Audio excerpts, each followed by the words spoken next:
ایران در آستانه بهار و تابستانی خشک. بحران تأمین آب بحرانی چند ساله است که ریشه در مدیریت ناکارآمد منابع آبی، خشکسالی و روند فزاینده مصرف دارد. قصه امسال اما قصه‌ای متفاوت است. به شکل عجیبی سدهای کشور در شرایط بحرانی قرار گرفته و جیره‌بندی گسترده آب در ماه‌های آینده اجتناب ناپذیر خواهد بود. به گفته مقامات حکومت، حجم ذخایر آبی در بسیاری از سدهای اصلی کشور به پایین‌ترین سطح خود در دهه‌های اخیر رسیده. سدهای کلیدی همچون این سد مشهور کرج، طالقان، لار، لطیان، زاینده رود و دز که ستونهای حیاتی تأمین آب شرب و کشاورزی محسوب می‌شوند، اکنون به نفس افتادند.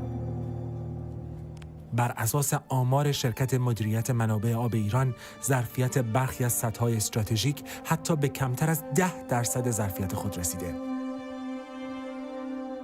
این بحران تنها آنطور که مقامات حکومت دلشان می‌خواهند جلوه دهند، نتیجه کاهش بارندگی نیست. سیاست‌های مدیریت آبی ناکارآمد، توسعه بی‌رویه کشاورزی پرمصرف و فقدان برنامه‌ریزی بلند مدت برای مهار هدر رفتن آب بیش از هر عامل دیگری در تشدید این وضعیت نقش داشته. سلام به گزارشگر خوب من و تو. اینجا سد کرج 13 اسفند. فیلم سد کرج رو دیدید که اینجا هم سد لطیانه. اما انتشار تصاویر آخرالزمانی شهروند خبرنگاران از سدهای تشنه، خشک و مخازن خالی این بحران را جلوی چشم شهروندان آورده. من نمیدونم که سال دیگه مردم میخوایم چیکار بکنیم. آب تا اون بالا وای میستاد. الان این وضعیت سد لطیانه. کل آبی که الان داره همینه. این سد کرجه.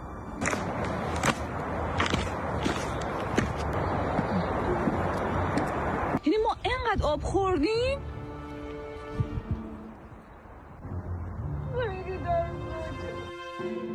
همینطوری که میبینید دیگه آبی توی سد نمونده و همش خشک شده. این هم از برکات جمهوری اسلامی ایران. حالا حتی مقامات رسمی هم هشدار میدهند که جیره‌بندی آب در ماه‌های آینده دیگر یک احتمال نیست، حتمی است.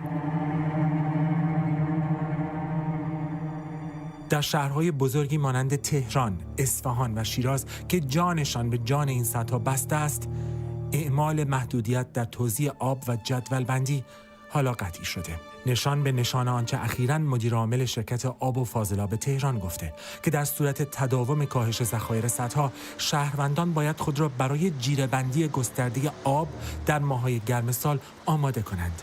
در این میان مناطق روستایی و حاشیه‌نشین که پیش از این هم با محدودیت‌های آبی مواجه بودند، در معرض آسیب‌های بیشتری قرار خواهند گرفت.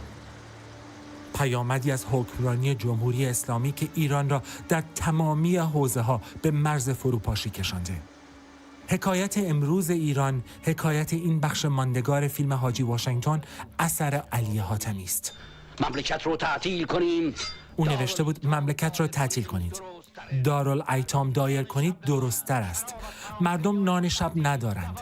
قحطی است، دوا نیست، مرض بیداد می‌کند. باران رحمت از دولتی سر قبله عالم است و سیل و زلزله از معصیت مردم.